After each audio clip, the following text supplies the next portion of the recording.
Hey guys, how are you all? This is Anshika Gupta and welcome back to my channel Commerce Educator.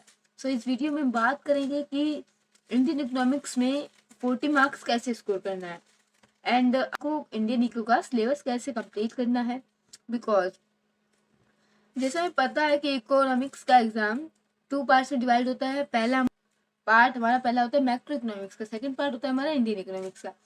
तो Indian economics और macro economics दोनों का ही ratio same होता है, दोनों ही 40 marks के होते हैं। सो हम लोग को इंडियन इको और मैक्रो को दोनों को साथ में लेके चलना है। तो अगर अभी तक आपने इंडियन इको का सिलेबस नहीं कंप्लीट किया है तो आप इस स्ट्रेटजी को फॉलो करिए एंड अपना सिलेबस जल्दी से जल्दी कंप्लीट कर लीजिए। बिकॉज इकोनॉमिक्स में आप क्वेश्चन प्रैक्टिस भी करने हैं आपको, ठीक है। तो नवंबर तक आप अपनी इकोनॉमिक्स का सिलेबस कंप्लीट कर लीजिए। तो इस वीडियो में हम इंडियन इकोनॉमिक्स की बात करेंगे and watch this video till the end because I will give you 2 best tips to score high in Indian economics. Okay, so let's start this video.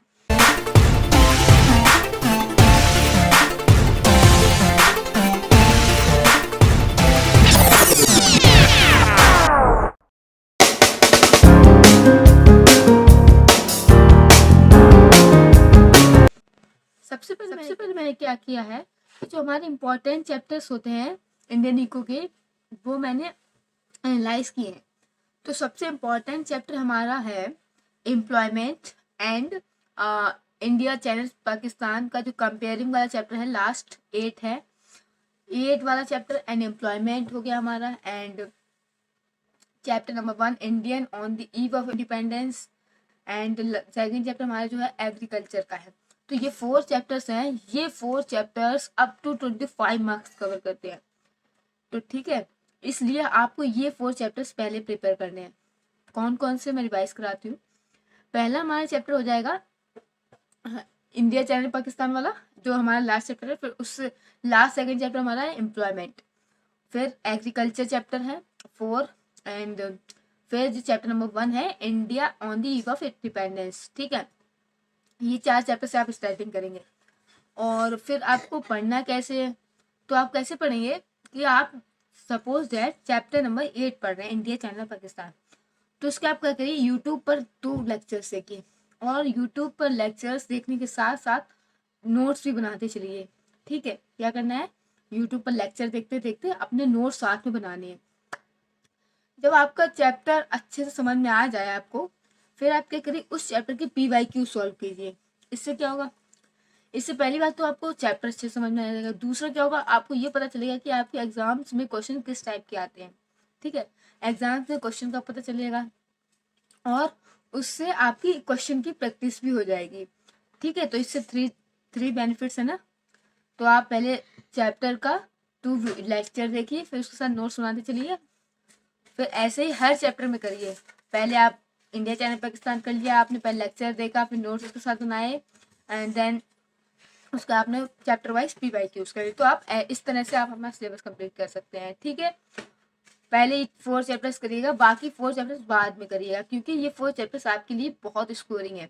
ठीक है, एंड अगर आपके पास PYQs नहीं हो तो आप कमेंट बॉक्स में PYQs के लिए बोल सकते हैं एंड टेलीग्राम ज्वाइन ग्रुप जिस पर मैं आपको PYQs प्रोवाइड करा दूंगी जिस किसी सब्जेक्ट्स के भी चाहिए हैं। ओके, अब मैं बात करती हूँ 2 टिप्स जो मैंने आपको बताए थे जो आपके स्कोर को बूस्टअप करेंगे। ठीक है, तो वो टिप्स कौन कौन से हैं।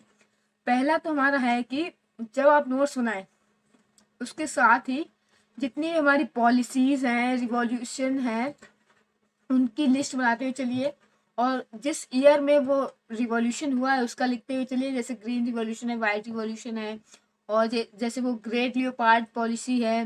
ठीक है, इस तरह से जो भी पॉलिसीज हैं, जो भी रिवॉल्यूशंस हैं, उनकी लिस्ट उनके ईयर के साथ में बनाते चलिए, ये आपको हेल्प करेंगी। एंड सेकंड टिप हमारी है कि आप जो चैप्टर ना इंडिया चाइना पाकिस्तान उसका जो डेटा दिया गया है कंपेयरिंग का, वो मत रटिए।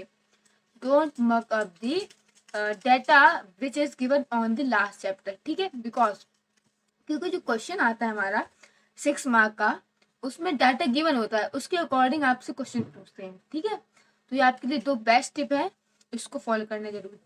क्या करना है, प्रिपेयर करिए लिस्ट किसकी, डेट्स की, पॉलिसी जो हमारी हुई है और जो रिवॉल्यूशन हुए हैं उनकी डेट्स याद रखनी है आपको, लिस्ट बनाना है, और उन इंडिया चाइना पाकिस्तान के डाटा नहीं लर्न करना है, ठीक है। क्योंकि रेफरेंस बुक होती है उसमें सभी में डेट्स चेंज होती है, जो भी डाटा होता है इंडिया चाइना पाकिस्तान वाला उसमें डाटा चेंज होता रहता है, ठीक है। तो it's all about Indian economic strategy, ठीक है। And thank you so much.